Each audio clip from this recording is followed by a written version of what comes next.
ఎన్నికల సందర్భంలో దూల నోళ్లగాళ్ళని దూరంగా పెట్టడం బెటర్. అందరూ ఓ 100 మంది కార్యకర్తలు ఉంటారు, అంతా బాగానే ఉంటారు.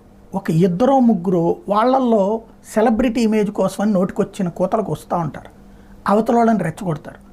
ఎన్నికల టైంలో కావాల్సిన అవతల వాళ్ళని రెచ్చగొట్టడం కాదు కదా, నీ అభ్యర్థికి ఓటేయించడం, నీ పార్టీకి ఓటేయించడం, నీ కూటమిని గెలిపించుకోవడం, లేదా వైసీపీ అయితే వాళ్ళ అభ్యర్థిని గెలిపించుకోవడం. అంతే తప్పించి ఎదుటోడు గురించి నెగిటివ్ కామెంట్లు చేసుకుంటూ ఎదుటి విమర్శించవచ్చు, బూతులు తిట్టడం, రెచ్చగొట్టుకోవడం. కార్యకర్తలు రెచ్చగొట్టుకుంటుంటే నాయకులు ఏం చేయలేరు. నాయకుడు ముందు ఉంటాడు, కార్యకర్తలు వెనకాల ఉంటాడు.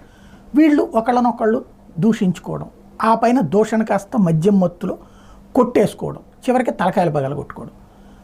వైఎస్ఆర్ కాంగ్రెస్ పార్టీ వాడికి గాయపడితే తెలుగుదేశం వాళ్ళు రౌడీయిజం అని సాక్షిలోనూ, సాక్షి పత్రికలోను, సాక్షి టీవీలో రాస్తారు. అదే తెలుగుదేశం వాళ్ళు గాయపడినంత